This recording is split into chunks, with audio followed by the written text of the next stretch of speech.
नमस्कार साथियों, शिव की दासी चैनल में आप सभी का स्वागत है। और आज हम देखेंगे कि हमारे जीवन में, हमारे भविष्य में आगे क्या होने वाला है, क्या बदलाव आने वाले हैं, ईश्वर की तरफ से हमें क्या गाइडेंस मिल रही है, ऐसी क्या चीज़ है, ऐसी कौन सी बातें हैं जो आपको अभी जाननी ज़रूरी हैं। आपके सामने है ये दो card number 1 and card number 2।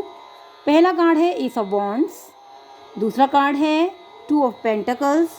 इन दोनों कार्ड में से आप लोगों को एक कार्ड चुनना है अपने विवेक के आधार पर। आपको जो भी कार्ड ज़्यादा आकर्षित कर रहा हो, अच्छा लग रहा हो, उस कार्ड को चुनें। मेरी आशा है आप लोगों ने अपने विवेक के आधार पर अपना मनपसंद कार्ड चुन लिया होगा।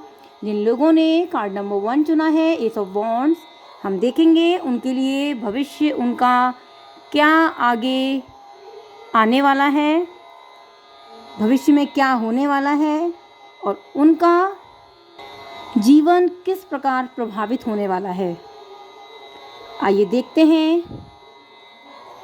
रीडिंग को देखने से पहले मैं चाहूँगी आप लोग जिस भगवान को मानते हैं, जो भी भगवान आपके ईष्ट हैं, उनका स्मरण करने के पश्चात आप लोग उनसे प्रार्थना करें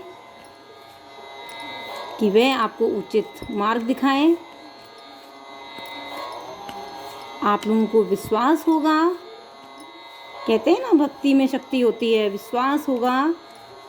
बिल्कुल आप लोगों को यहाँ आप लोगों के लिए मैसेजेस अवश्य होंगे, भगवान की तरफ से संदेश होंगे जिससे आपको बहुत मदद मिलने वाली है आपके आने वाले जीवन में। आपके लिए है द लवर,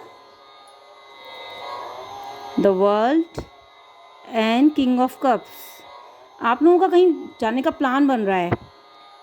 आप कहीं घूमने जा सकते हैं अपने लवर के साथ, या आपकी भावनाएं जिनसे जुड़ी हुई हैं, जिनसे आप बहुत ज़्यादा लगाव रखते हैं, आपके मन में उनके लिए बहुत करुणा है, दया है, उनके साथ जा सकते हैं, अपने मित्रगण के साथ जा सकते हैं।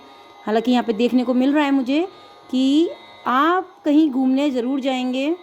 ये आप भारत से बाहर भी जा सकते हैं, ऐसा मुझे नज़र आ रहा है, चांसेस बनते नज़र आ रहे हैं। आप अपने जीवन को खुल के जीना चाहते हैं।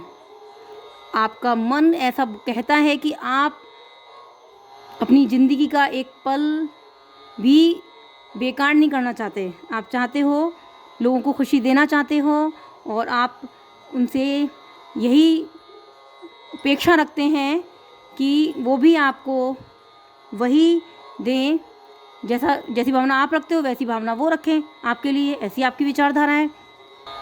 आप हमेशा लोगों की सहायता के लिए तत्पर रहते हैं। आपकी विचारधारा यह रहती है कि अगर कोई ज़रूरतमंद है तो उसके लिए आप हमेशा खड़े रहते हैं।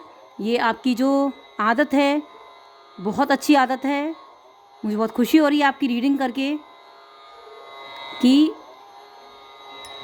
आप जब भी कोई काम करते हैं तो आप अपने काम को, अपने उद्देश्य को पूरा करने के लिए आप दिल से काम नहीं लेते, आप दिमाग से काम लेते हैं। आप दिमाग से काम लेने वाले व्यक्ति हैं, और मेरा भी मानना है कि दिमाग से ही काम लेना चाहिए, क्योंकि दिमाग से लिया हुआ काम जो है वो हमेशा अच्छा होता है। लेकिन आपके लिए मैं बताना चाहूँगी, आपको कुछ चीज़ों में संतुलन बना के तो रखना होगा। आप संतुलन बना के रखेंगे तो आपका काम बहुत अच्छा होगा। थोड़ा सा संतुलन बना के रखें। और संतुलन बनाए रखने के लिए कहते हैं ना, लोग कहते हैं कि संतुलन कैसे बनाएं, और हम लोग तो मतलब मन थोड़ा सा वो हो जाता है, कहते हैं ना मन दिल तो बच्चा है जी। तो किस तरीके से संतुलन बनाएं? बहता चला जाता है, ऐसे नदी का पानी होता है ना, वैसे ही बहता चला जाता है मन, है ना। मन सबसे ज़्यादा तेज़ दौड़ता है, पल में यहाँ, पल में वहाँ, पल में आपका अमेरिका पहुँच जाएगा, पल में जैसे महिलाएं होती हैं उनका पल पल में उनके मायके पहुँच जाता है दिमाग। तो संतुलन बनाएंगे हम कैसे? शिव जी आपके सामने बैठे हुए हैं, संतुलन की मूर्ति। इनका जो वाहन है वो गाय माता है। शिव परिवार एक साथ इतना सुंदर लगता है। शिव परिवार जब साथ में बैठता है तो शिव जी, माता पार्वती और कार्तिकेय जी और गणेश जी, चारों लोग बैठते हैं। और इनके वाहन क्या हैं? इनके वाहन हैं शिव जी का गाय है ना, और माता जी का, पार्वती माँ का जो है वो शेर है ना। अब देखिए गाय को शेर खाता है, ठीक, लेकिन फिर भी बैलेंस है ना। कैसे शांत बैठे हुए हैं, गाय और शेर दोनों शिव परिवार में एकदम शांत बैठे हैं ना। और कार्तिकेय जी का मोर है ना, और मोर खाता है सांप को। शिव जी गले में सांप भी रहता है ना। उनका जो है वो श्रृंगार है, उनके गले का हार है सर्प, और मोर सर्प को खाता है लेकिन फिर भी बैलेंस है, ठीक है, बिल्कुल शांत बैठे हुए हैं। और सांप जो है वो चूहे को खाता है। चूहा गणेश जी का वाहन है ना। तो देखिए किस तरीके से बैलेंस बनाया है इन्होंने, पूरे परिवार में जो बैलेंस है किस तरीके से बनाया है। तो आपको इसी से शिक्षा लेनी चाहिए और इसी तरीके से बैलेंस बना के रखना चाहिए, राइट। थोड़ा सा जब भी मन वैसा हो तो शिव जी का जो शिव परिवार है वो घर में अवश्य रखना चाहिए, इससे सुख समृद्धि आती है। शिव परिवार सामने आप रखेंगे तो आपको आपके मन में नई चेतना जागरूक होती रहेगी, एक नई ऊर्जा आपके मन में रहेगी और आपके काम सफल होंगे। जैसे शिव जी ने बैलेंस बनाया है, संतुलन बना के रखा है, वैसे ही संतुलन बना के रखें। और हम इससे देखेंगे यहाँ पर पेशेंस, हाँ बैलेंस, देखिए मैंने कहा ना बैलेंस, पेशेंस रखना है आपको। शॉपिंग, हार्ड वर्क, आपको कोई भी काम है तो आपको हार्ड वर्क से ही करना होगा, ऐसे नहीं निकलेगा कोई भी काम। आप ये सोचें, आपको अनुशासन बना के चलना होगा। आपके लिए धैर्य, अनुशासन, बैलेंस, ये सारी चीज़ें आपके लिए बताई जा रही हैं कि आपको ये सब चीज़ें करनी है, उसके बाद ही आपका काम बनेगा। और जैसे कि मैंने बताया कि आप बाहर जाने वाले हैं तो आप शॉपिंग तो ज़रूरी करेंगे, है ना। तो आप शॉपिंग करें, बाहर जाएं, खुश रहें, लेकिन आपका जो काम है वो पूरा कब होगा? आपको धैर्य से, मेहनत से, अनुशासन बनाए रखना पड़ेगा। आपको टाइम टेबल बनाना पड़ेगा, उसके बाद आपका काम पूरा होगा। क्योंकि अनुशासन बिगड़ा तो सब चीज़ बिगड़ जाती है। तो ये आपके लिए कहा जा रहा है। और आपको जब भी कोई दिक्कत हो तो आप शिव परिवार अपने घर में रखेंगे। मेरी आशा है आप आज ही प्रयास करेंगे, जिनके घर में नहीं है वो शिव परिवार लेकर आएँ, शिव परिवार को देखें, आपको वाकई बहुत आनंद मिलने वाला है। तो ये है कार्ड नंबर 1 की रीडिंग। अब हम देखेंगे जिन लोगों ने कार्ड नंबर 2 चुना है, 2 ऑफ पेंटिकल्स, उनके लिए क्या कुछ गाइडेंस है, उनके जीवन में क्या बदलाव आने वाले हैं। प्लीज़ यूनिवर्स गाइड मी, हे भोलेनाथ कृपया मुझे गाइड करें। कार्ड नंबर 2 के लिए आप लोग अपने मन ही मन प्रार्थना करें, ईश्वर आपका साथ दें, आपको उचित मार्ग दिखाएं।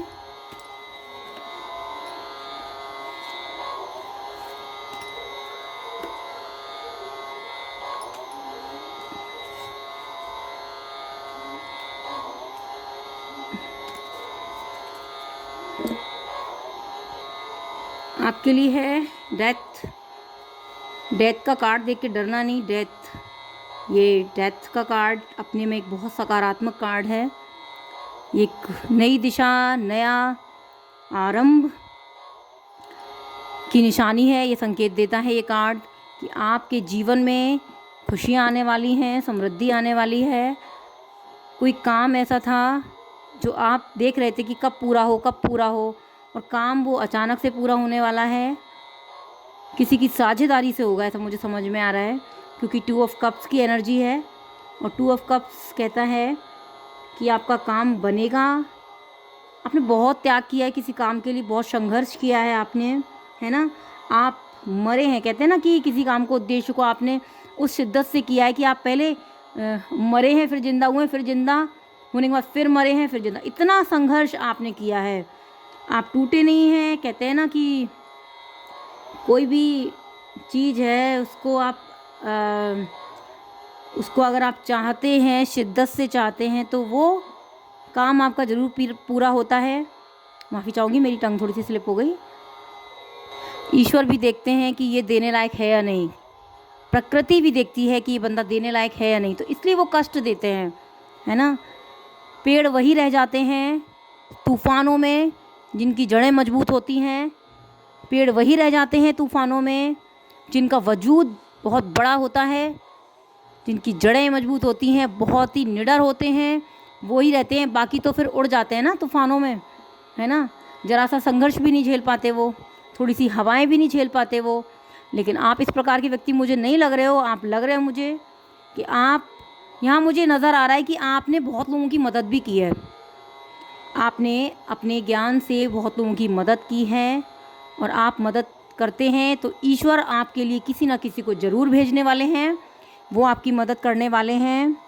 वो महिला भी हो सकती है, पुरुष भी हो सकते हैं, कोई ना कोई आपको मदद ज़रूर करने वाला। टीवी के माध्यम से, मूवी के माध्यम से, कोई भी ऐसी आप मूवी देखेंगे या आप कोई ऐसा मोबाइल में आप रील चला रहे हैं, कोई ऐसी कोई बात किसी की आपको लगने वाली है, जो कोई भी आपको किसी भी चीज़ से आपको एक नई दिशा दिखाने वाला है बंदा, है ना, बंदा या बंदी, जो भी, महिला पुरुष जो भी, है ना, उसके हमें किसी से भी ज्ञान मिल सकता है। ज़रूरी नहीं वो पढ़ा लिखा हो, ये बात मैं पहले भी बता चुकी हूँ, है ना। किसी की मेहनत देख के हम इतना उत्साहित हो जाते हैं कि हाँ हमें भी ये करना है, और ऐसी होनी भी चाहिए आदत। भाई आप लोगों ने जो संघर्ष किया था उसका अंत होने वाला है। आप लोगों को बहुत बहुत बधाई हो, है ना। आपके लिए आया हैप्पीनेस। भाई जब आपका काम होगा तो आप खुश तो होने वाले हैं ही।